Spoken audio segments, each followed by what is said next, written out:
Okay.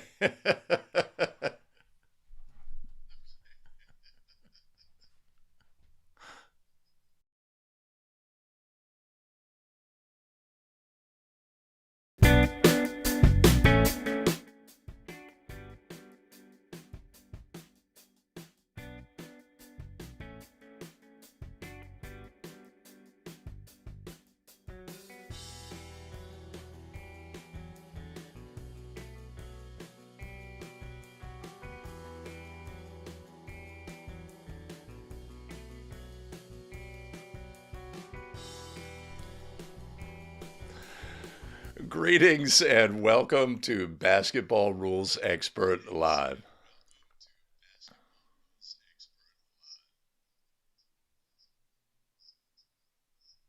Hmm. I'm going to need some help here.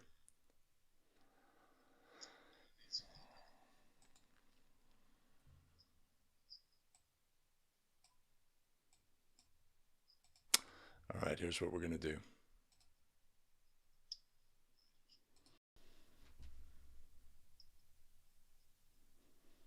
Radio check, 1, 2. Hmm.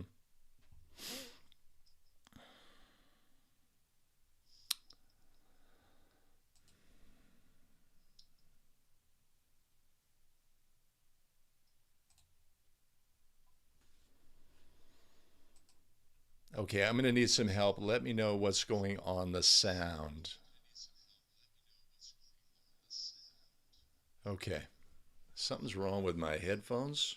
I'm going to ditch those and just go because I'm hearing the sound coming back like 3 seconds later. So awesome. All right, welcome everybody. Glad to see you. Les O'Connor is in the house. Sorry for the funky delay there. Forgot to put my phone on silent. Tremendous. Tremendous. Papa Les is in the house. That always makes it a good Wednesday. Randy Wilson joining in. Our Chicago contingent strong. Strong. Jim Wood in the house. Jim, what does your rules book say? I think that was your Facebook comment on some play. What does your rules book say? Aaron Terrell in the house. Awesome. Tremendous. Give me just a second here. Let's unencumber the show.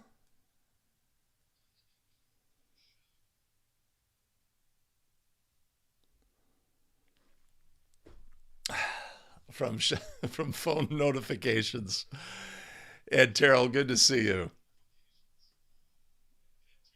Oh, I see how it is. Okay. We are at work enjoying the show. I appreciate that. I will have to get to work soon this morning. Got a lot to do. Billy Mack is in the house. Awesome. Good to see you, Billy. Jason Hayes, 2 middle school girls game last night. 70 fouls called. Ugh. That is tough. It's tough to make chicken salad out of other things. And yeah, yeah. That's an interesting, when you're presented with that situation of unskilled players or extra physical activity, you know, are we going to change the way that we call the game to fit the style of these two teams and the way they play? Or are we going to be, call it by the rules? That's a challenge that new officials, like JV officials, I'm the JV official, and our game, we have this game where we're calling all of these fouls, and the varsity crew is standing against the wall, and they're doing this kind of thing where they're, saying, uh, you're gonna, yeah, right. It can put a lot of pressure on young officials, JV officials who want to do the right thing, and get that pressure to, hey, we need to move this game along. So that's something that experience really helps with. The Zooch, excellent. Appreciate you, Zooch, in the house. Nice. Thomas Hennion in the house. Good to see you. And Mike Goodwin holding it down from the northern hemisphere. I think that's where Alaska is. All right, I'm glad the sound is fine. It was crazy, you don't need to know my tech issues, but in my ear, when I'm trying to use the headphones more to do more interactive stuff and make that a part of my normal activity. So it was not working for me today. I'll have to sort all that out.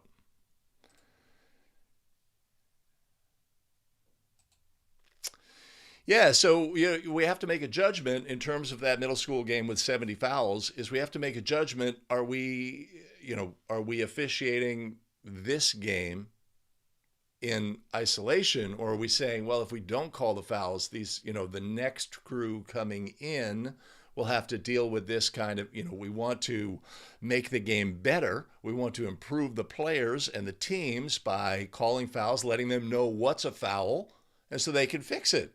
Right? But with unskilled players, that could be an extremely optimistic approach to officiating the game, right? It's like there's no change in behavior by these players, and so we're just down the path of we have to call for game control. We have to continue to call these fouls, etc. It's great when we get to other levels, when we get to higher levels of play, where we can start the game and we put calls into the game that define the parameters of what is acceptable tonight. So if we get bad screening early in front of the defensive coach and we have players who can recognize, okay, we have to improve our screening, and they can make that adjustment and respond to that, then we can influence the way that the game is going to go and the players' behavior on the court. If we got that hand checking call early, then the coaches know, hey, we have to keep our hands off, and they can coach their players up, and they respond, and the game gets better. And that's a fantastic scenario. But when we don't get that response, then it's challenging. Then it's a bit of a misery pit where we're just, okay, foul, no flow to the game, foul, free throws, slow, takes a long time, not enjoyable for all the stakeholders in the game. Maybe it's a competitive game.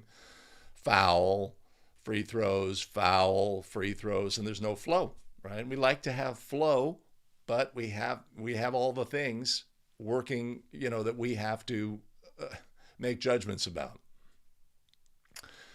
Demetrius in the house. All right. Long-time listener, first time with you live from Pasco, Washington. Excellent. Shot clocks, baby. So I had a collegiate scrimmage over the weekend, and NCAA women's shot clock rules different. They now, like the NBA, have a reset to a lower number. When a shot is missed, team gets the rebound back. Like in the NBA, it's 24 down to 14. NCAA women, it's 30 down to 20. But and I've been away from the game, so this is relatively new to me, and it presented some challenging situations. Definitely a lot of mental processing and clock awareness, which we of course want to have in our game. We want that. Let me fix this. Ooh, baby. Right on. Okay, so we're going to bang through test questions today. Straight up, not a lot of bells and whistles. We are just going to go. We're going to talk about plays. But before we do, let's get started with the rundown. Hey, every Wednesday, Basketball Rules Expert Live, 7 a.m. Pacific, 10 a.m. Eastern. We look at play adjudication, the rules, text-based rules scenarios, like today with test questions. And then every Friday we have fun and look at plays, game video, taking all of the things, right? Positioning of the crew. Were they working the system? Correct official make the call. Mechanics, demeanor, communication, etc. Plus the adjudication of the plays. It all comes into play when we look at game video. If you are new to the show, if you are new to the show, jump in the chat. Let me know where you officiate from. I'd be pleased to meet you. If you're new to me, my name is Greg Austin with A Better Official, and we craft video to help basketball officials get better and take control of their officiating career. One of the ways we do that is we live stream every Wednesday and Friday. Put your voice in the game, and we encourage you at any point during our live streams. You have a comment about a play, you have a comment about the live stream, I'm on mute, whatever it is, let us know in the chat. We've got a great community of officials here talking about plays, getting better together. Tremendous. Feedback here on the local front is that I say tremendous too much. So, but I have not been yet that thing, that one about certain level of excitement. I have not yet been that, so nobody is taking a drink early. Okay. All right. So, let me go here.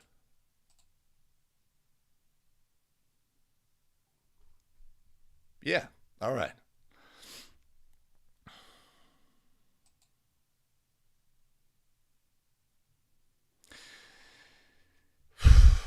Billy Mack, when the varsity girls complain that the junior varsity game is going long or overtime, or the varsity officials rather, they had better be kidding, because for the JV players, their game is the most important game for them that night. And that is the challenge. That is the challenge. And what we have to recognize, for younger officials who are in that position, they may feel that pressure, right? And it's a challenge.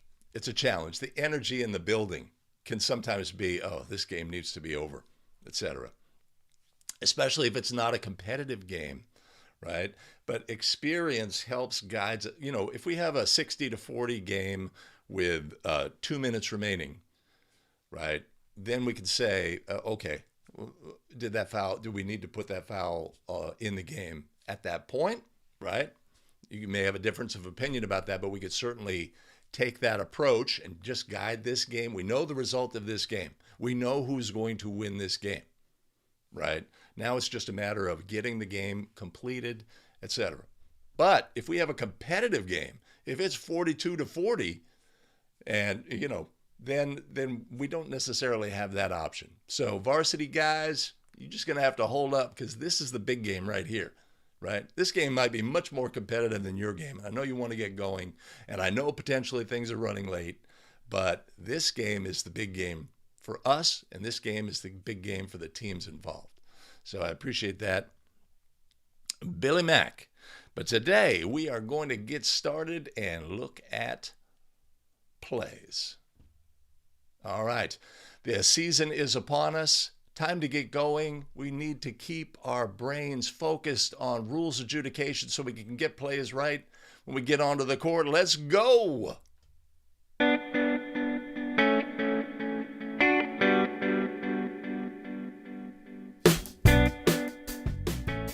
Greetings and welcome back to the Basketball Rules Expert, the show where we take National Federation of High School Basketball rules and we lift them off the printed page. We breathe life into them, simplify, clarify, and amplify so that we can take the rules with us onto the court where it is most important. Greetings again, everybody. My name is Greg Austin with betterofficial.com. I've been a high school basketball official here in the San Francisco Bay Area for over a decade. I consider myself to be a basketball rules expert, and this show is all about helping you on a journey to becoming a basketball rules expert as well. Allow me a moment to thank our fantastic channel supporters: Sue Mahakian, Bart Henkel, Thomas Anticola, Mark Skolnick, and Bill D'Amico.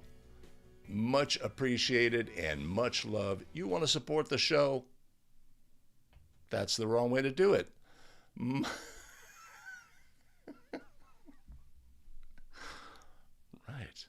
What did I do wrong there? Ah, much appreciated and much love. You want to support the show? You know there's going to be a link in the show notes below. Thank you. All right, so today we are looking at straight up test questions, right? We're taking tests this time of year. We always want to be in the rules book. We always want to, get access to quizzes and things that can test us. Sometimes we'll get into a pregame with a partner and they say, hey, I had this situation in our game. What's the correct adjudication, etc. And we want to be able to respond in the moment, right? I can identify this is the correct ruling, right? Either because I have rules knowledge or I have case play knowledge or I have all of the things. But we need to be able to make those decisions quickly, right? And test questions can really help us in that pursuit. So today, just a moment.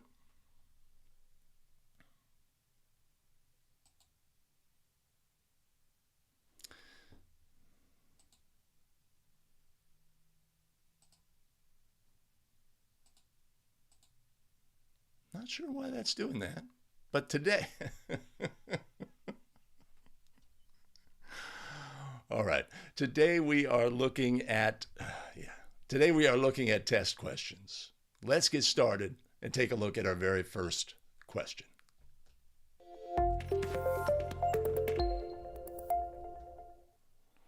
On a designated spot throw-in, the thrower may jump, pivot, or shuffle their feet as long as a foot is kept on or above the 3-foot area. The thrower must keep 1 foot on or over the spot until the ball is released. A, correct. B, incorrect. Well, now, I really like the format of this question. Not a lot of reading for me. On a designated spot throw-in. So, designated spot throw-ins.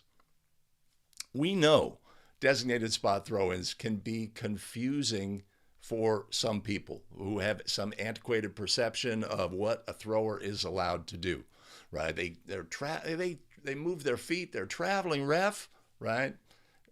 Uneducated stakeholders in the game may have confusion about this, but it's really simple. A designated spot is not a spot.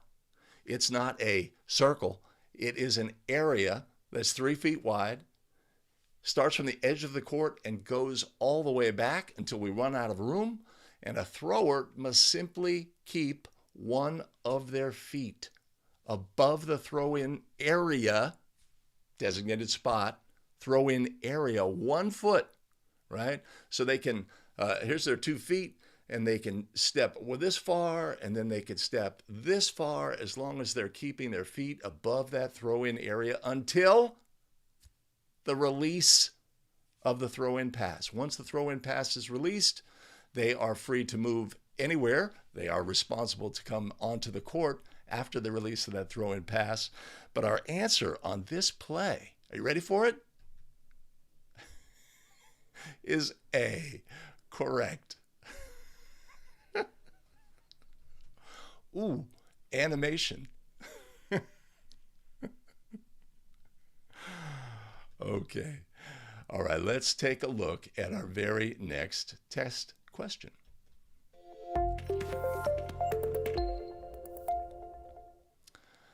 A non-contact foul which consists of unfair, unethical, or dishonorable contact is A, or an A, intentional foul, B, unsporting foul, C, common foul, or D, none of the above.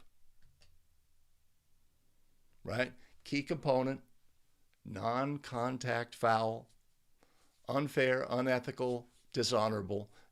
To have an intentional foul, we must have contact. To have a common foul, we must have contact, right? This is pretty straightforward. It's an unsporting foul would be the correct answer, B, right? This would be a technical foul by rule, since it is not a contact foul. That's really straightforward. Awesome. I'm going to go here And let me see how we're doing. I'm really nervous about sound, etc. after that start. Gary, oh, right.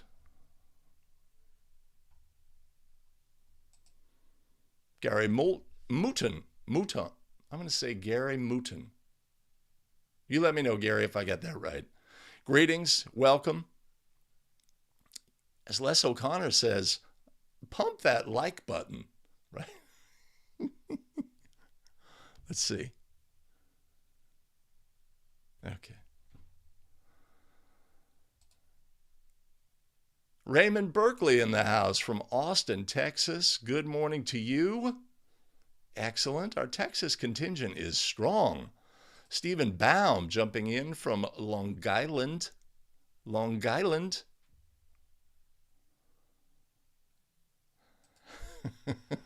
And Terrell says maybe we use different verbiage and call it a designated area throw-in as opposed to designated spot. It may help. Of course, our inbounder can move out. Yeah, I didn't like the unsporting language.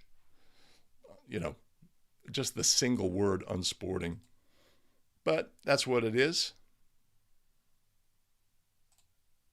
Mouton. Now I forgot what I said. I'm sorry, Gary. Uh-oh. Texas dominating. Stephen Cash is in the house. Excellent. Hey, so always a reminder, you can always share this live stream. You can share it on social in some fashion. There should be a link directly below that would allow you to share it into a Facebook group, into your Twitter feed, your Instagram, and all those things. All the socials, all your Snapchats and your TikTokies. Yeah. Hey, Kat Rain is in the house. Of course, from Texas. Good to see you. All right, Gary, I got it. Mouton. I appreciate you. Awesome. Okay. So I'm there, and I'm going to say, let's look at our very next test question.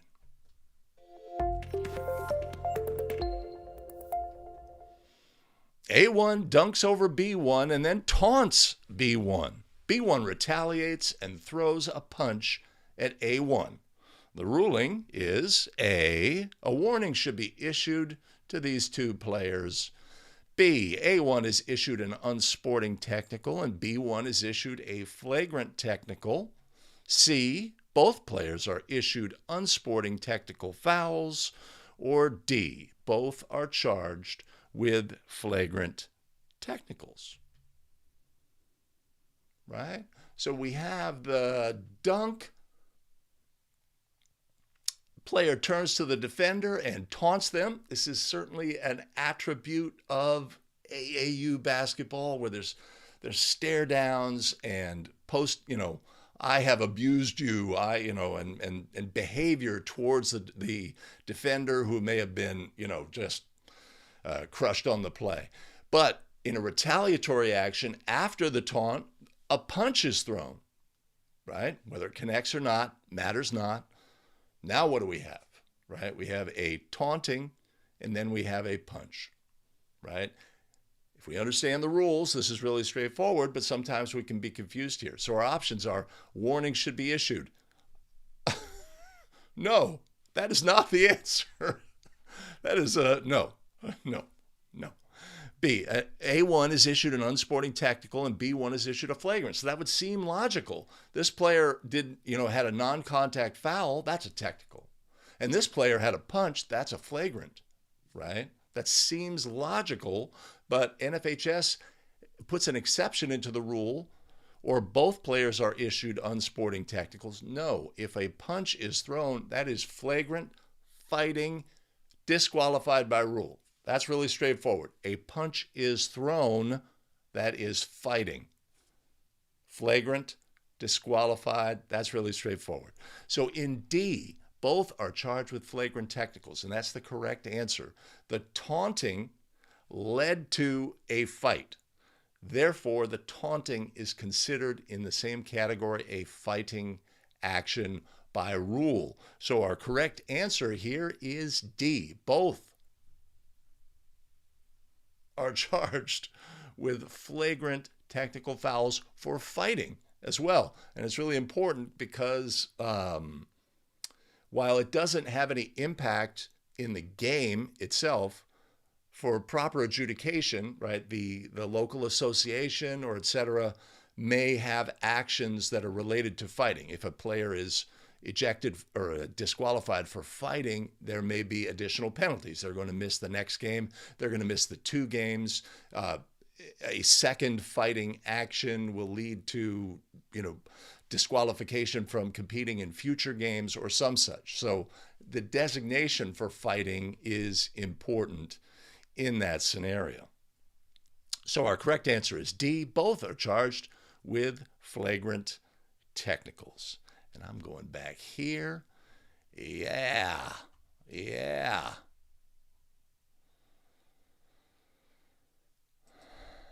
Oh, nice.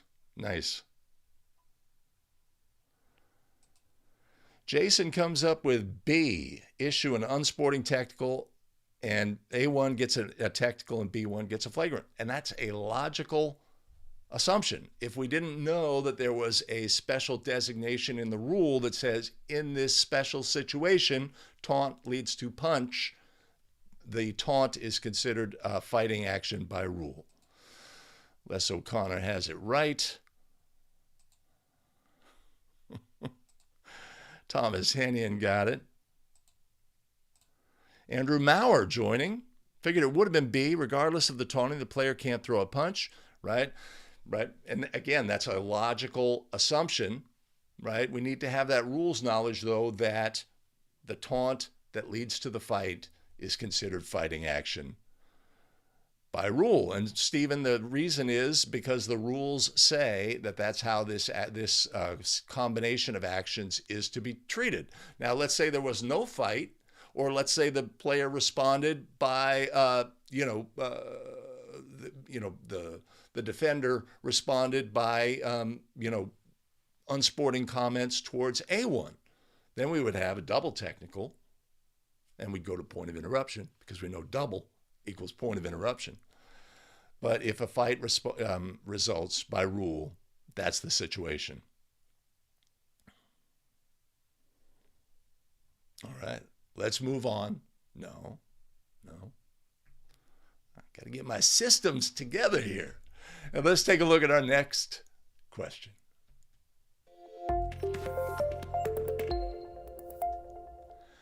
A1 drives to the basket, releases the ball for a try, and then contacts B1. The basket is made, or the goal is scored, or is it? Double whistle between lead and center. Lead signals a block. Center signals a charge. The correct procedure is... Dun, dun, dun.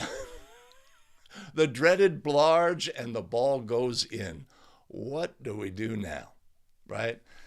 This is one of the reasons why we have these videos and have these situations. If this occurs to your game and you don't know the correct answer, sorting it out is going to be a challenge, right? So let's look at our answers.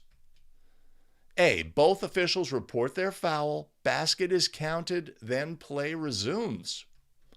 B, lead and center get together to decide whose primary call it is, and that official reports only their foul. Or C, both officials report their foul, and the basket is not counted. Right? So we're either going to report both fouls, score the goal, report both fouls, no goal, or we're going to negotiate and see, all right, hey, I have this, but I have, I'm the primary official on the play, so we're going to go with my call. NCAA women, that is the correct procedure. But NCAA men and high school, that is not the correct procedure. We have a double foul in this situation. By rule, we have a double foul. If we understand that it's a double foul, then that can really help with our adjudication of the play because we know things about double fouls. We know that when a double foul occurs, does that cause the ball to become dead? Right? That's a straightforward question. Does the ball become, right? If we had a charge on its own, the ball becomes dead immediately. If we have a defensive foul, right, on releasing the try, defensive foul, does the ball become dead on the foul? No. No, the ball is still alive. It can score. When we have a double foul, does the ball become dead immediately, in which case we'd have no goal? That's what we need to know. Always need to know status. And of course, knowing status is an important step for young officials and all officials. Knowing, understanding status. Is the ball live? Is the ball dead? Inbounds, out of bounds, back court, front court, team control, no team control, player control, no player control, right? If we know these things and focus on an awareness of these things and the rules that outline them, then we are really empowered to make good quality rules adjudication. So, give me just a second. So on this play, no, sorry. So on this play, we have a double foul by rule. And when we have a double foul, the ball is not dead until, in this instance, the result of the try. So in this instance, we're going to report both fouls and we are going to score the goal. Understand that. We would resume play with an end line throw-in to the opponent after the made basket or after the scored goal. All right, so our correct answer, A. Both officials report their foul. Basket is scored. Goal is scored. I'd really prefer that language. Goal is scored. Then play resumes with an end line throw-in. All right.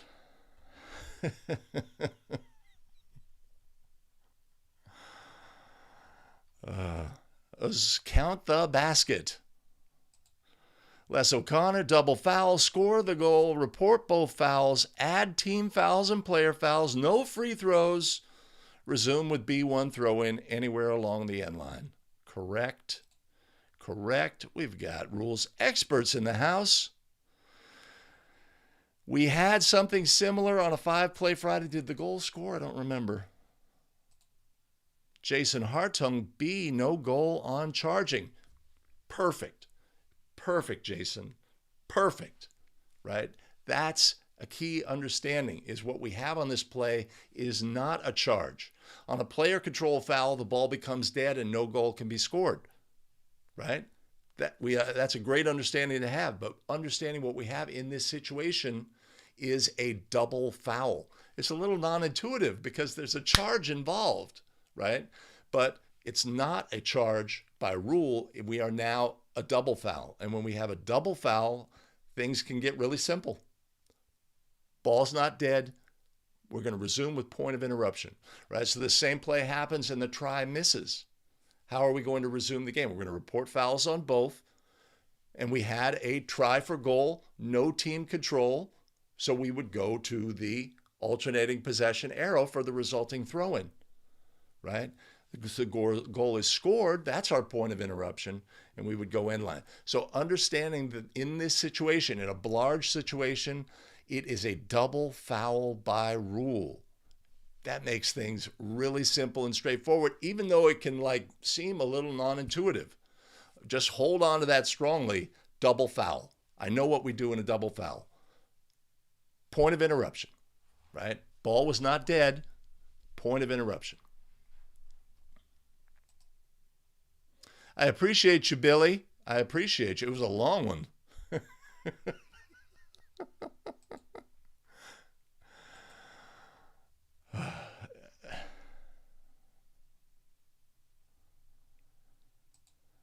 Thomas, we just covered that. Field goal not successful. Then we would go to the point of interruption. What is the point of interruption, right? A try for goal. No team control by rule, right? Really straightforward.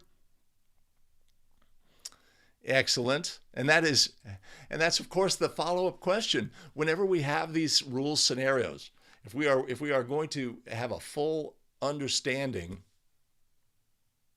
if we're going to have a full understanding of rules, it's a great approach when we have play scenarios like this that we say, okay, here's the scenario, right? What's the obvious next question, right? What if the try is unsuccessful, right?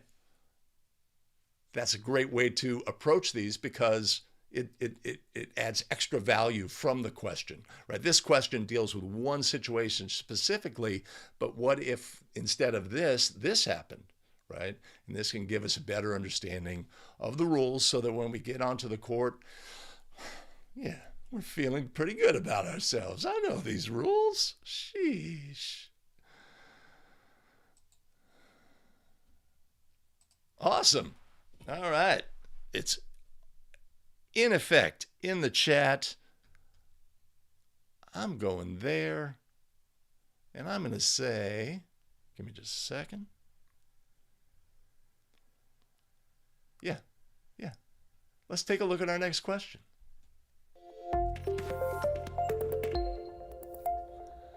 A1 has the ball and is about to attempt the first free throw of a 1-and-1 bonus. B1 steps into the lane prior to the release of the attempt. Although the action is unintentional, the distraction causes A1's attempt to miss the ring.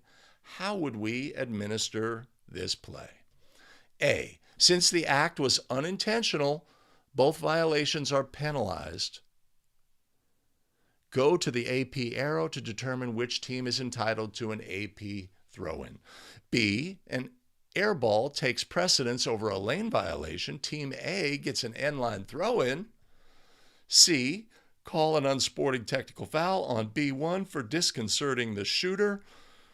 Or D. Since the distraction caused the shooter to shoot an air ball, ignore the violation by A1 and only penalize the delayed violation by B1. Okay, quite a spectrum of possible answers here and a lot of words. Come on now. All right, so we have a question about was B1's action was unintentional, right? We've seen the clip. You know that one where the player loses their balance and they start waving their hands in an effort to save themselves from falling and then fall face first into the lane. It's humorous, right? It was absolutely unintentional, and the thrower's maybe cracking up and then releases a try and misses the ring, right? Or B, an air ball takes precedence, right? One of the violations takes precedence over the other. Unsporting technical for disconcertion, is that a thing? D, since the distraction caused the shooter to shoot an air ball, ignore the violation by A1, right? So understanding free throw rules is really important. We've covered it previously. Free throws present unique situations in the game. And it's an opportunity for us to mentally take a little me time. Oh, okay, yeah, all right. And lose focus on the game, right? This is a relatively unique situation. But one, if we know the rules and restrictions regarding free throws, is really straightforward. So disconcertion, whether unintentional or not, results in a replacement free throw by the thrower. So this is the first of 1-and-1. We would ignore the violation by the thrower. Don't know how we got there. We would ignore the violation by the thrower. Due to disconcertion, we would reward a replacement free throw. Our correct answer in this situation is D. Since the distraction caused the shooter to shoot an air ball, ignore the violation by the shooter, and only penalize the delayed violation by B1. And it's important to understand that it is a replacement throw. So in this situation, it was the first of a 1-and-1. It would be a replacement first of 1-and-1. If that throw was unsuccessful, the game would continue. If that throw was successful, then the player would be rewarded or awarded, a subsequent free throw attempt. right. I see what I'm doing wrong.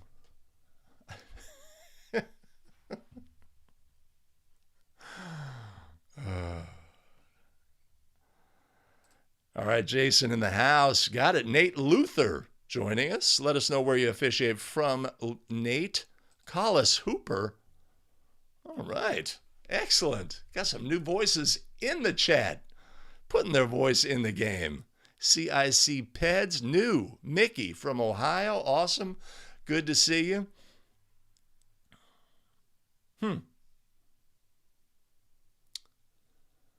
Billy Mack says, no more disconcertion in rule book. Still in the case book, it's distraction.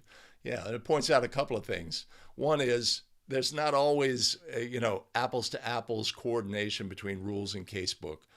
And if you think about it, fundamentally, you've got a rules book and a case book, and you have to keep it updated. There's changes in language. It's easy for things to get left behind and for discrepancies to occur between the two, right? Emphasis on rules book language. Rules book language, you officials, when you communicate from NFHS, right?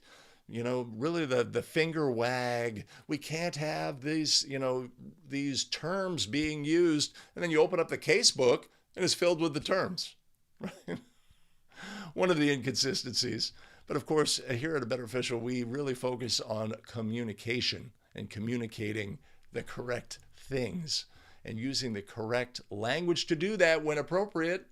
But the ultimate end is communication. And sometimes if we're communicating with a player, that's the last thing we want to do is use rules book language, right? We want to communicate with them. They need, communication involves understanding, right? How can we say words out of our mouth so that this individual will understand me, right? And sometimes we can hide behind rules book language in an inappropriate setting. Now, if we have a rules adjudication on a play, right, we have a player technical foul by rule, subsequent throw in at this spot, et cetera, or whatever we're going to do on a ruling, now we're breaking out rules book language. We're pulling that out of our toolbox or our, like Batman, the TV, my utility belt, I'm pulling it out. Here it is. Never established legal guarding position, right? Establish, but then you move forward or whatever we need to use that's correct by rule. Gary joining us all right, Collis from New York, Nate from Pennsylvania, excellent, and Gary from Humble, Texas. Man, Collis from Brooklyn, excellent. Excellent. All right. So I'm going there and I'm going here to say, let's look at another test question.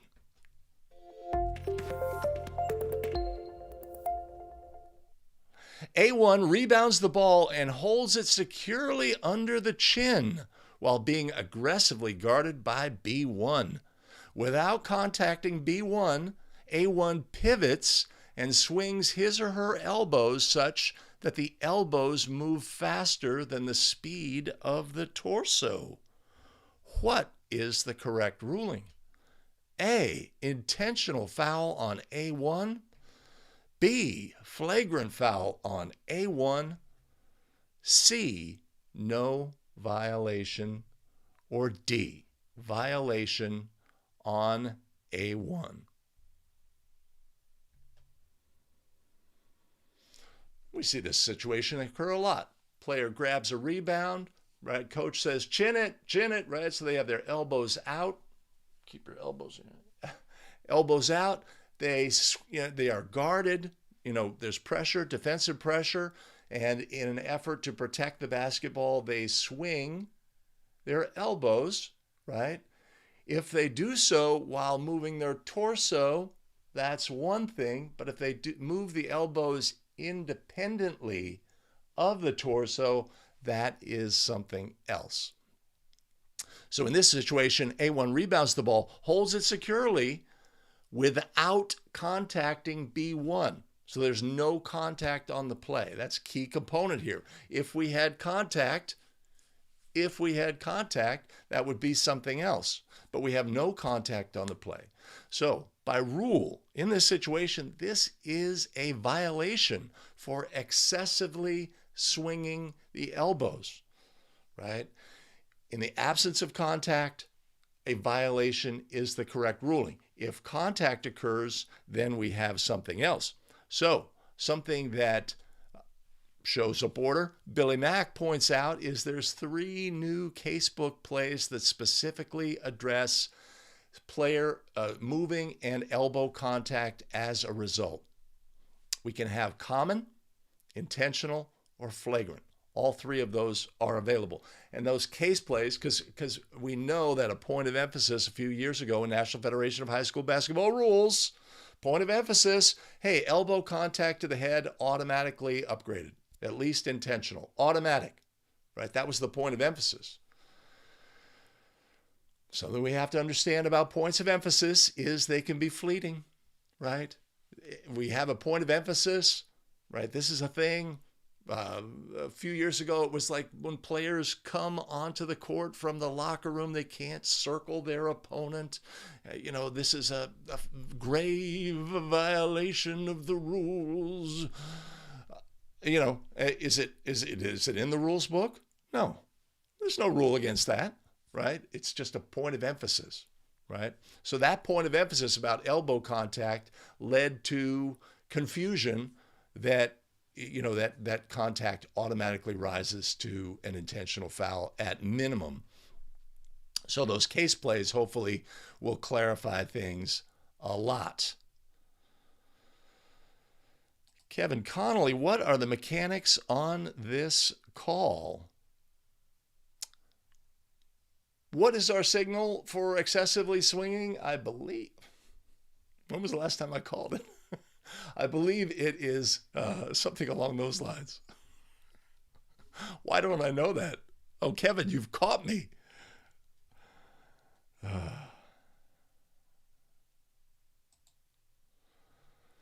All right, we've got D, violation D. Everybody knows this. Excessively swinging in the absence of contact is a violation, and it's a good violation to put in your game. All right, we're feeling it. Let's take a look now at another rules question.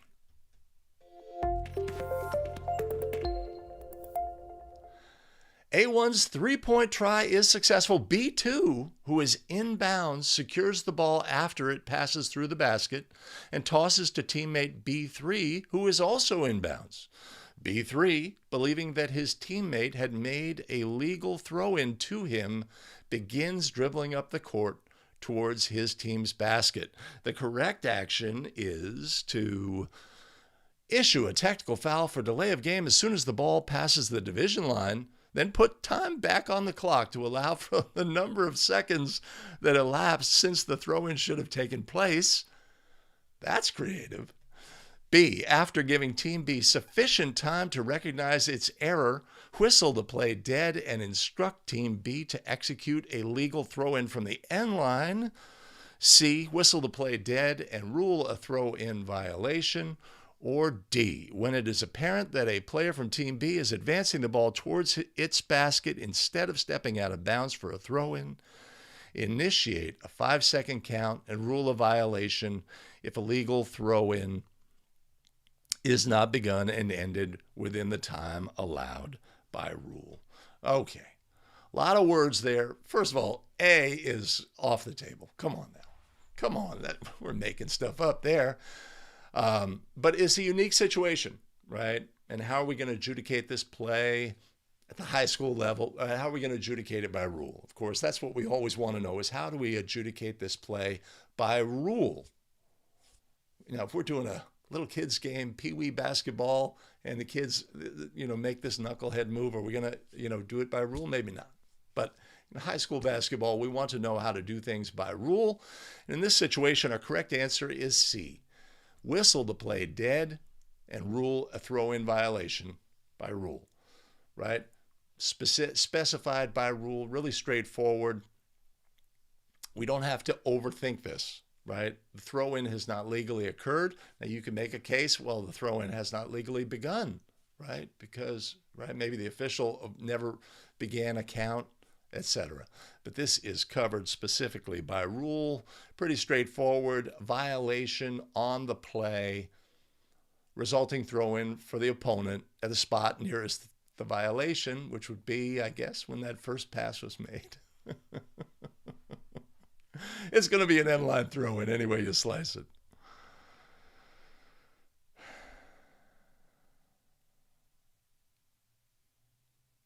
All right, Billy Mack's going to throw in those case plays. I appreciate you doing that, Billy. I do not yet have the new case book. Collis has 5-second count and whistle the violation.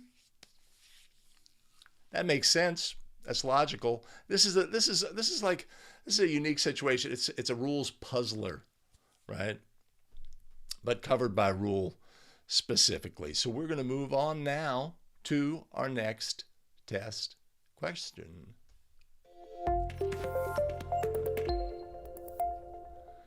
An official calls held ball. The possession arrow points to team A. The official inadvertently gives the ball to B1 for a throw-in. Official can't correct this error once the official starts their throw-in count. B. B1 releases the ball for a throw-in. C. The official gives the ball to B1. Or D. B2 touches the throw-in pass. Right? So, held ball. We're going to the possession arrow for the resulting throw-in. The official hands the ball to a player from the wrong team, and the throw-in has begun. The ball has been made live. At what point can we recognize this mistake before we can no longer fix this mistake? And this is specifically outlined by rule. There could be logical things, and again, how are we going to adjudicate this play? We want to know how to adjudicate the play by rule, okay? In this instance, the officials have until the throw-in has ended to correct this situation. So, we've given the ball to the wrong player. The official starts their throw-in count. Throw-in restrictions apply, but has the throw-in ended? No. And of course, with the 3 restarts in the game of basketball, we need to understand when does it start and when does it end, because the restrictions that are brought in, special set of rules and restrictions, brought in only apply during that time. And during that time, there's a start and an end, and there's restrictions on players, and sometimes there's an interim restriction reduced. A throw-in is released.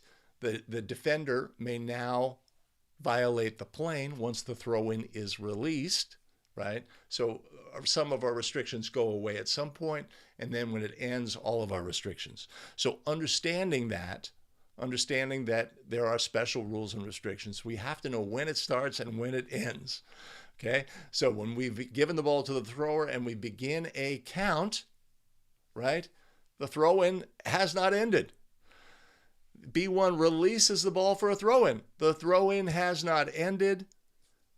Or C, when the official gives the ball, makes the ball live, the throw-in has just begun. It certainly hasn't ended. Our correct answer here, though, is D. When B2 touches the throw-in pass legally, right? There's a little room in this question for something different. But when the ball is touched legally in bounds, that throw-in has ended. Let's say, right? So again, we're using our principle here of, okay, here's the question, here's the answer. Great, let's move on. No, what if the player kicked the ball, right? Which is not illegal touching. Then could we fix it, right? And this is a great approach to developing our rules knowledge. Here's the question, here's the answer, really straightforward. What's sort of like the variation, the logical variation of the play? What if the thrower violated? How would we handle that? Great approach that can help us have a better understanding of the rules of high school basketball. Our answer here on this one is B2 touches the throw-in pass. That would end the throw-in, and by rule, Once the throw-in has ended in this situation, our opportunity to fix the official's error has ended by rule. Straightforward. It's outlined specifically. Redskins fan, the Washington I assume that's Washington football team. Excellent, Collis.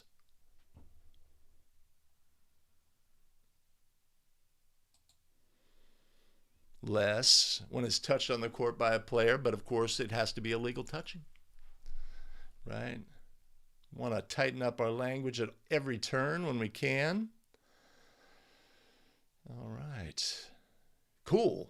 Let's see. Let me take a peek here.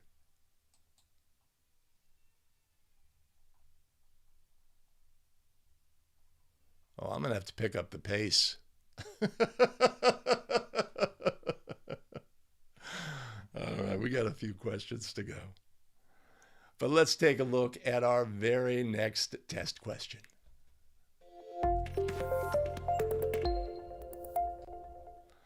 B1 fouls A1 in the act of shooting a three-point try. While the ball is in the cylinder above the ring, A2 makes contact with the ball prior to the ball entering the basket. Which of the following is true? A. A2's action was a goaltending violation. It cancels the score and results in a designated spot throw-in by Team B. B. A2 has committed offensive basket interference, and the score shall be canceled. A1 shall be awarded 3 free throws. C. If A2's contact with the ball was part of a dunk, score the basket and award A1 1 free throw. D. Play on. No violation has occurred. Enforce the penalty for the foul in the act of shooting by awarding A1 1 free throw. These are creative answers. Okay, so let's just review. We have a try for goal, a three-point try for goal, and our shooter is fouled. While the ball is in the cylinder above the ring, A2 makes it, so let's say the ball bounces on the ring, it's there, A2 contacts the basketball in the cylinder prior to the ball entering the basket, and I guess this implies that ultimately the ball enters the basket. So what do we have in this situation, right? Now, we talked about live ball, dead ball, right? Try is released, foul by a defender. The ball is still live, right? It has an opportunity to go in. We have an illegal touching by the player. Is that touching goaltending or basket interference, right? Many times the issue can be a moot point. It doesn't really matter because they're both going to be penalized the same, but understanding them is important. To contact the basket, the ball while it is in the cylinder is a basket interference, a violation by rule. Remember, contacting the basket while the ball in the cylinder is not necessarily a violation by rule. But in this instance, it would not be goaltending. If we look at C, A2's contact with the ball was part of a dunk, score the basket, and award A1 1 free throw. Come on now. We have to understand when a try ends by rule, right? That's creative.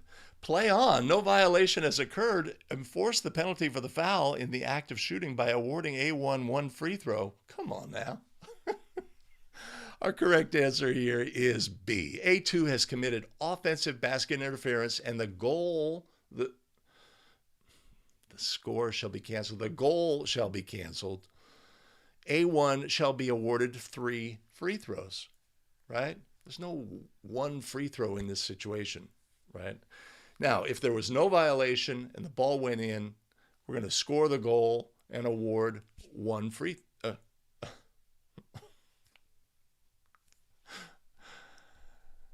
But in this situation, A2 has committed basket interference by rule, thus ending the try by rule.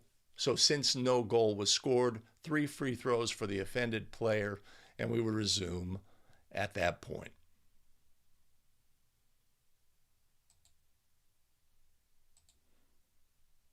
Phil Uhas using his alias.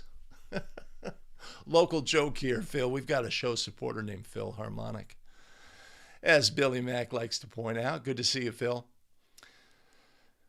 B. Nate. B. Collis. B. Daryl. B.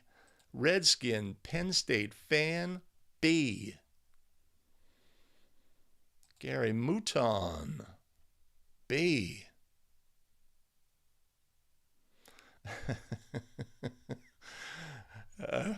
Seems like some athletes are getting closer and closer. Obviously, we have the play, the video of a player who's running full speed, leaves the floor from behind the three-point line, doesn't release the try until their free throw line area, right? And this would be a three-point goal by rule, even though our brain sees the play and it seems a little non-intuitive, but the player left the floor from behind the three-point line. But a dunk seems very unlikely.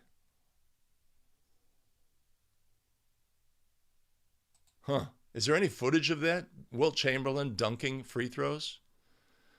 Right? Because they would have to stay within the free throw semicircle, assuming that was the rule at the time. Stay within the free throw semicircle to sort of get a running jump. That would be interesting. Kind of like a discus thrower or a hammer thrower, but they have to stay in an area and generate all this power. Fantastic, Phil. Yeah, we have a local joke here, but it's good to see you. Dr. Phil, excellent. Appreciate you being here and jumping in the chat.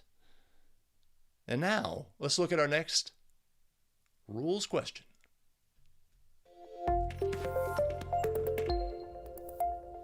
After the toss to start the game or overtime period, two non-jumpers cause the ball to go out of bounds simultaneously.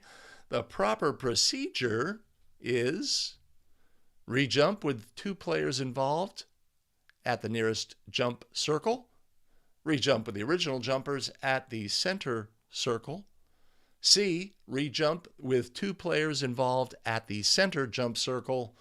Or D, re-jump with original jumpers at the nearest jump circle. Well, in high school basketball, unlike the NBA, we only use the center circle for jump balls. I guess back in the day, there used to be jumps all over, in each of the three spots.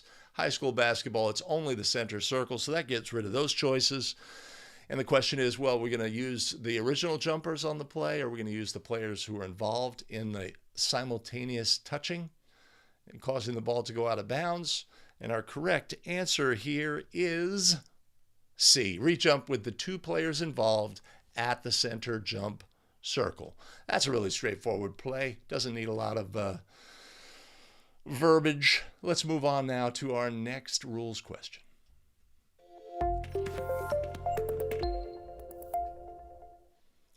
While bringing the ball up the floor under pressure in the backcourt, A1 releases the ball for a pass to A2 in the front court. The covering official's count is at 9 seconds when the ball is released, but before the count reaches 10, the ball bounces in the front court. After the count reaches 10, the bounce pass is caught by A2. Is this legal? A, this is not legal. The ball must be touched by any player in the front court before the count reaches 10. B, this is not legal. The ball must be controlled by a Team A player in the front court before the count reaches 10. C, this is legal. The ball must take on front court status before the count of 10. It did that when it touched the court prior to being caught by A2. And D, this is legal. As with the 5-second count for throw-ins, as long as the ball has been released before the count of 10, it is not a 10-second violation.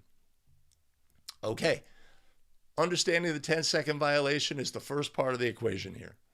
We need to understand what the rule is and what is a violation in this situation. The offensive team has, to the official's count of 10, for the ball to gain front court status. And how does a ball gain front court status, right? We talked previously, understanding status is critical to our making a proper adjudication of plays on the court. And it's a super important area for young officials and all officials to have a clear understanding of. And if you do, you are in a great position to adjudicate plays.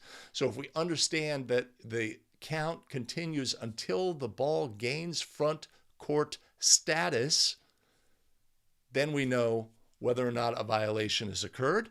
How does a ball gain front court status? Understanding, a player is dribbling in the backcourt. The ball has backcourt status. A player picks up the ball has backcourt status. A player releases a pass towards the front court. The ball has backcourt status. The ball passes through the plane of the division line or some such. The ball has backcourt status. What causes the ball to gain front court status? The ball contacting the floor in the front court would cause the ball to gain front court status, or to be touched by a player who had front court status. Those would cause the ball to gain front court status. So in this situation, our responsibility by the offensive team is for the ball to gain front court status prior to the official's count reaching 10. When the ball contacted the floor, in this instance, that occurred. So our correct answer is C. It is legal because it gained front court status before the count of 10. And it did so when it touched the court prior to being caught by A2, right? Simple. Oh my goodness. We have B, C, and D, right? And it is a good question, but understanding. So Nate says, good question. And it is a good question, but understanding the rule, right? The offense, understanding the rule that the offensive team must cause the ball to be in the front court, to no longer be in the backcourt by the official's count of 10. That's the rule. So it needs to gain front court status. How it gains front court status is a critical component we need to have as basketball officials. Appreciate you, Mike. Appreciate you.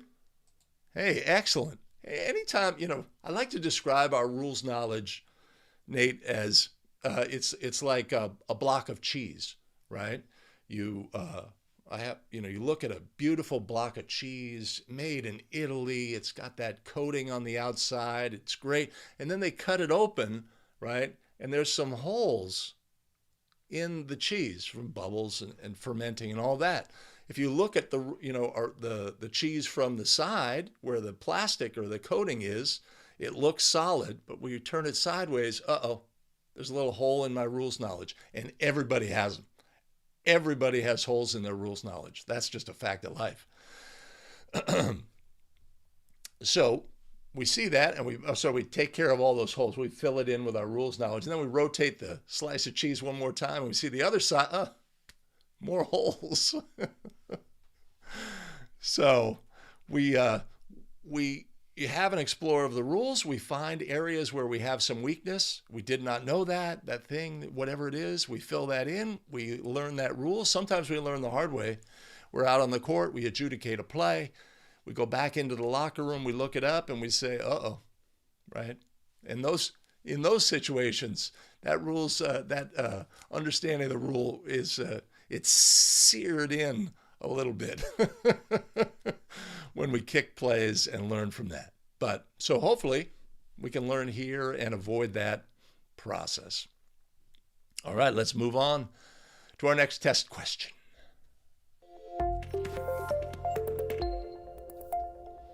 The game ball supplied by the home team has a major sports brand logo, but no NFHS authenticating mark. The referees should issue a team technical foul on the home team prior to the start of the game and play with the illegal ball. B, seek a legal game ball from the home team or the visiting team if the home team doesn't have one. C, use a boys ball if the NFHS, if it has the authenticating mark. Or D, use the ball and don't make a big deal out of it, but report the situation to the state association after the game. I love the answers here. Okay, so it is a requirement in NFHS that the NFHS authenticating mark is on the basketball. There is no penalty. The home team is responsible to supply a game ball. If the home team does not have a game ball that would be appropriate, let's say it was a girls' game and all they had was boys' balls, boys balls that had the dimension of that are for boys, right? The obvious solution here is to go to the visiting team and find a legal ball for the teams to use. Right? So our correct answer in this is obviously B. Seek a legal game ball from the home team or the visiting team if the home team doesn't have one. Right? Okay, great. Test question. We answered it. We are really good. All right. Well, wait a minute. What's the next logical possibility? What if neither team has a legal ball? What are we going to do? Right? If we have situations in our game where such as this, what do the teams want you to do? What are the teams here for, right? They're here to play the game. We have to find a way to get this game going and to play this game. We're going to do all the things to find the correct solution. But if we in the absence of a ball without an authenticating mark in that situation, what are we going to do? We're going to play the game with the ball that we have. Come on now. Now we can make a note and send it to an assigner or the appropriate governing body. We can inform the coach that what their requirement is. You know, it's kind of like, let's say we have a girls' game and we have a safety violation because the padding that's required by rule on the backboard is uncovered and there's some sharp edges on the side. And now, if this was a boys' game with high-flying players, we're going to say, wait a minute, no, we're going to fix that. We have to fix that before the game. We have a girls' game where that's not going to come into play. Common sense prevails. And then we're going to make a note of this. Hey, you need to fix that. But do we have to fix it for the game? Right? So another example of that. So in this situation, our correct answer is B. Seek a legal game ball from the home team or the visiting team if the home team doesn't have one. Really straightforward, common sense. It's not a requirement for the home team to supply the game ball. They are supposed to, but in the absence of a legal ball, we're going to find one someplace else. Maybe it's a kid in the stands. Hey, let me see that ball. We need to use that. Everybody's got this one.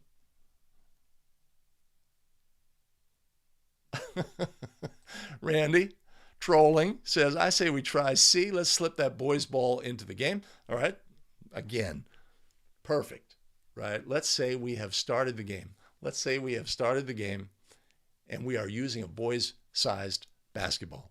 It's a girls' game, boys-sized basketball. We're playing the game. We're 2 minutes into the game. We're going to administer a throw in. The player says, hey, ref, this ball's too big. What do we do? Well, we got to start the game over, right? Right? We're going to find a legal ball. We're going to resume the game from that point. Really straightforward.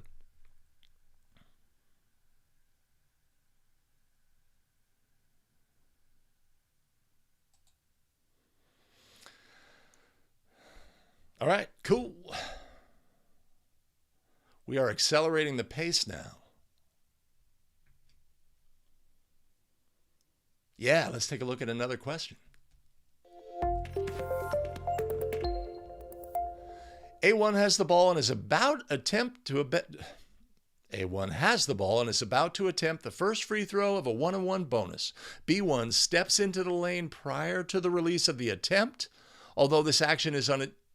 Wait a minute.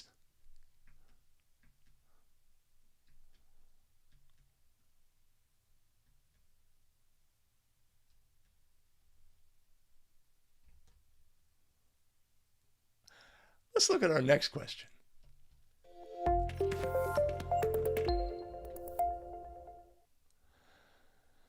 A2,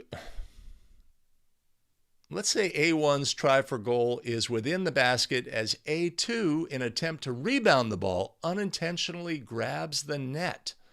The officials rule cancel the basket, goaltending. Cancel the basket, administrative technical foul for grabbing the net. Cancel the basket, basket interference. Or D, score the goal, ignore grabbing of the net, play on. So we have a try for goal. A player attempting to rebound the ball unintentionally grabs the net. The officials have to make a ruling on this play. Understand that the try for goal is within the basket by A2. If we understand the rules of basket interference, we know that if the ball is in or on the basket may not be touched by any player. In or on. So if the ball is on top of the ring, it is sitting on the ring momentarily. Obviously, it's not going to stay there. It's going to fall one way or another. If it's in contact with the ring, which is part of the basket, understanding the definition of the basket is the basket, the flange, and the net. This constitutes the basket is the ring, the flange, and the net. That, by rule, is the basket. Players are not allowed to contact the basket while the ball is on or in. So in this situation, our correct answer is C. Cancel the basket for basket interference. Contacting the net while the ball is on or in the basket is basket interference by rule. By any player. In this instance, it was a teammate, so we would cancel. The ball became dead at that point. No goal can be scored.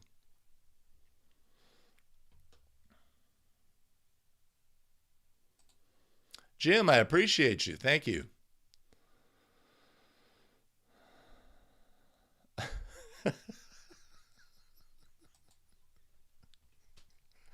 I never had shadow puppet skills. I got to work on that. All right, time for another question. Let's go.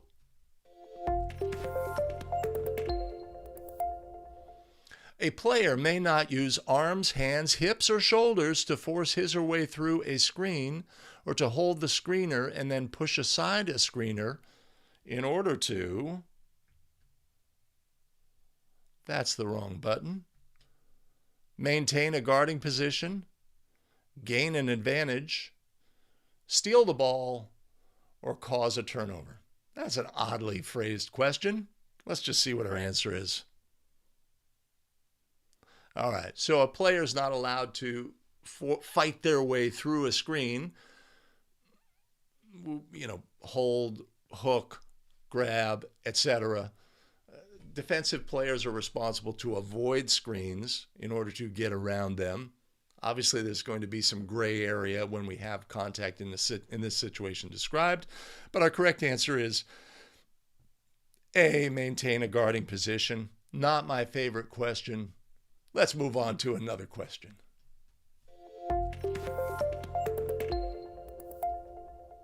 After a made basket by Team B, Team A is granted a timeout.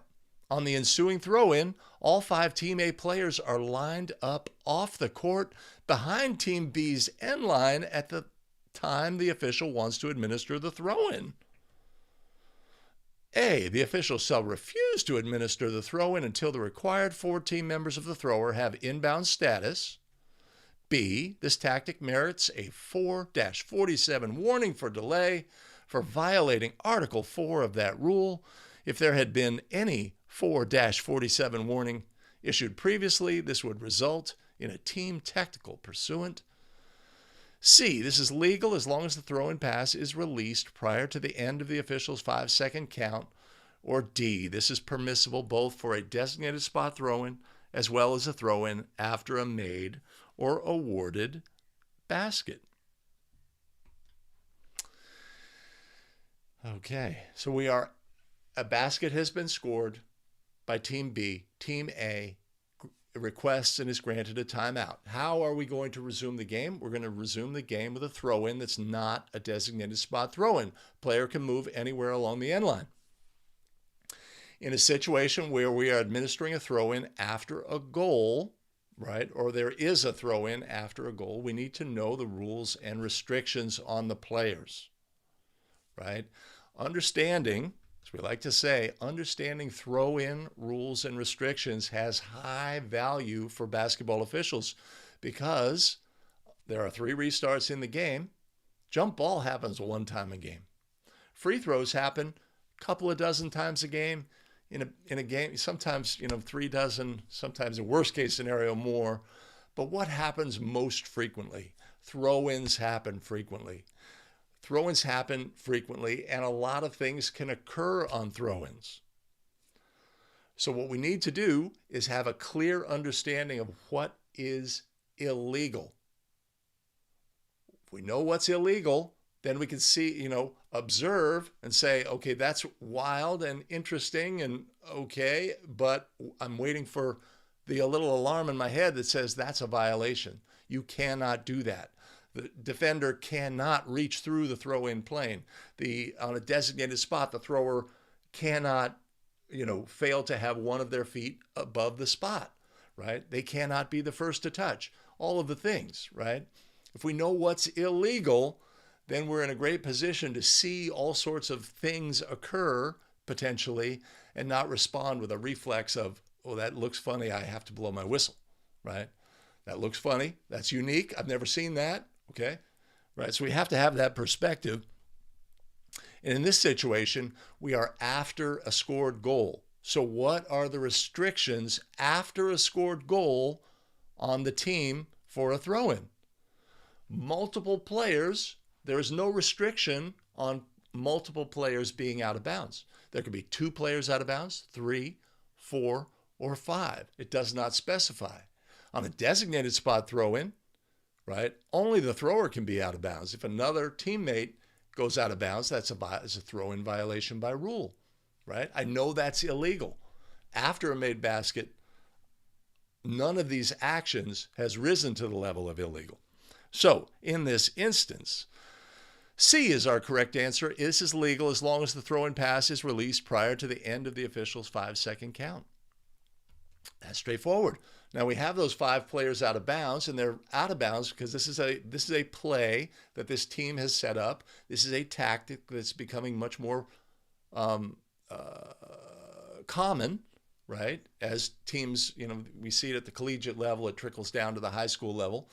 If you have this situation in an end-of-game setting, we need to be really aware of what's illegal and what's legal, because we may have similarly, we give the ball to the thrower and a teammate steps out of bounds. They were in bounds and they step out of bounds, right? Because the team is in a tough spot and they really need a goal, and so they're going to break out, unusual tactics. And so we need to know rules and restrictions about throw-ins, and knowing rules and restrictions about throw-ins has high value for basketball officials because throw-ins happen so frequently in our game.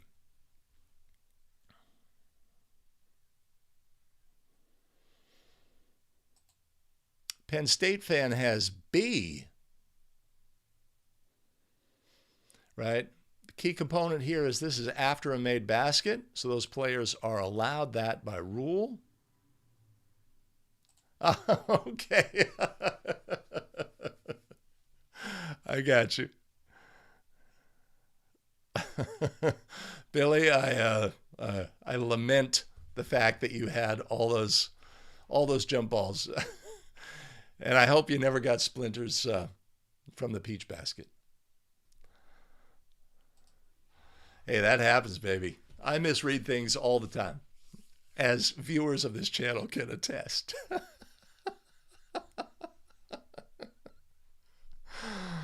Okay, let's look at our next test question.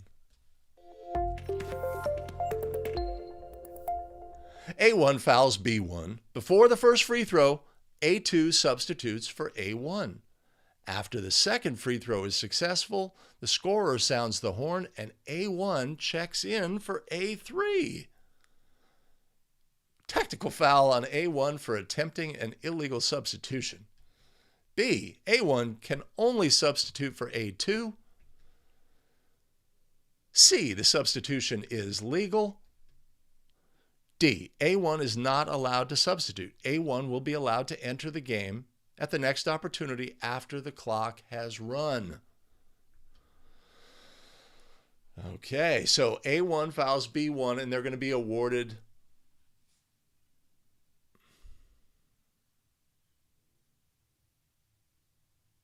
before the first free throw. Let's say A1 scores, let's say B1 scores a goal and it will be awarded one free throw. We have a substitution that occurs. A2 substitutes in for A1. And after the free throw is successful, the scorer sounds the horn and A1 wants to come back in. So this brings up the question of a substitute. Thought I put you on mute. We have a situation where a substitute leaves and wants to re-enter the game. What are the restrictions on a substitute doing that? And we need to know that. It's really important.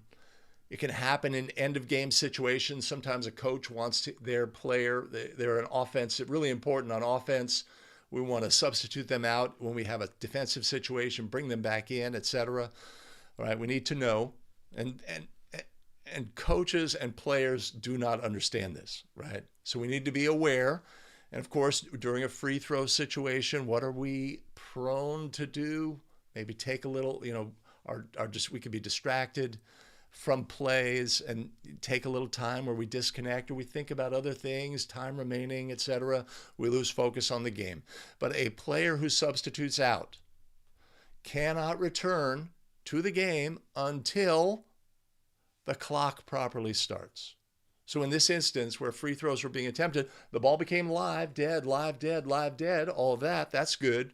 But in order for a player to return to the court as a substitute legally, the clock must have run. So in this situation, the correct answer to the question is D. A1 is not allowed to return as a substitute.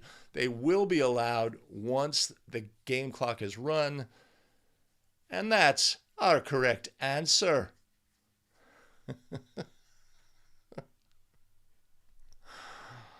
Okay, awesome. All right, I got some new things here.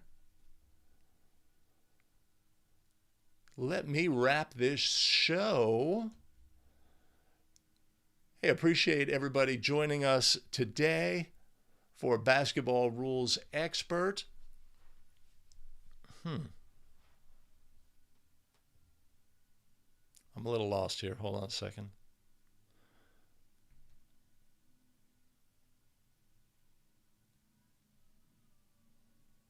Yeah. Hey, appreciate everybody joining today for Basketball Rules Expert. Right. Allow me a moment to thank our fantastic channel. No, all right, I got you.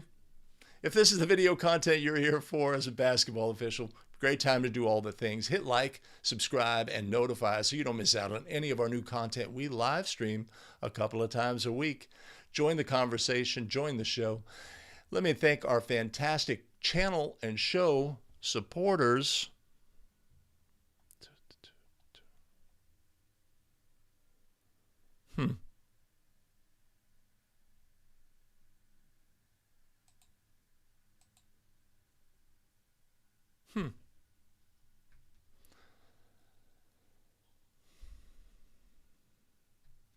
Sue Mahakian, Bart Henkel, Thomas Anticola, Mark Skolnick, and Bill D'Amico. Much appreciated and much love. You want to support the show? There will be a link above and in the show notes below. All right, fantastic. I have additional video content for you available here. I made this choice. YouTube made this choice. I don't know. Make your choice. Choose wisely. We'll see you in the very next one. Take care.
Sorry about that.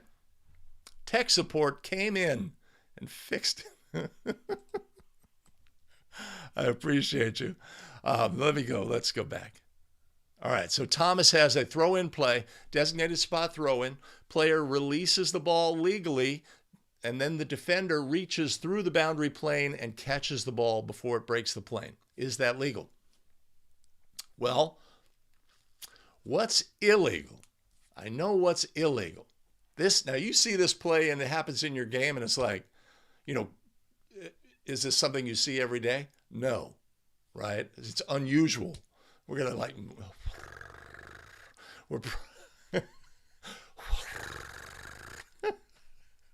heavy processing time on a play like this. Okay, but what's illegal, right? Like we described, we have restrictions during a restart. When do the restrictions end?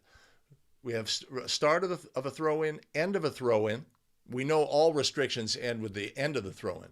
But along the way, there can be a domino that falls, and then there's no longer restriction. A defensive player may not violate the throw-in plane until the thrower releases the throw-in pass. So if in this situation, the thrower released a throw-in pass, then the defender violated the plane, there's no restriction. It's not illegal, right? We know that by rule, right? Or the thrower releases the throw-in pass and runs away from the throw-in spot. Well, they can't leave the spot until they release the throw-in, right? So we understand that restriction, and when that restriction ends, we can adjudicate this play properly. So you have a situation where sometimes officials think this ball could not possibly, a player cannot reach through the boundary plane and deflect the throw-in pass. But sometimes you can have a situation where the throw-in pass is, covers a lot of distance, or the player is standing back so that there's time for the ball to be released and then a defender to reach through and contact the basketball. But as long as they didn't violate before the throw-in pass was released, it is a legal play by rule. Gary Mouton, I appreciate you, man. I appreciate you. Oh, excellent. All right. Got new people on the chat, new people on the show, and providing fantastic feedback. I really appreciate it. We tried hard here to produce content that helps officials get better. I mean, that's the bottom line.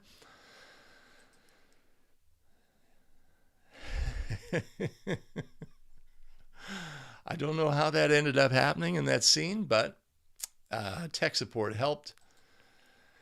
And indeed, Gussie's like, his ear goes up. All right. Tremendous.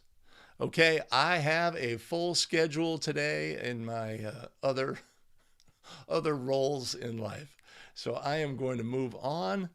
I'm going to put up my favorite scene. You know, that one where this little clock appears, because we are counting down to get out of here. I appreciate everybody joining today. I had a lot of fun. We're looking at rules questions and talking about the rules so we can all get better together. Appreciate all the new people joining in.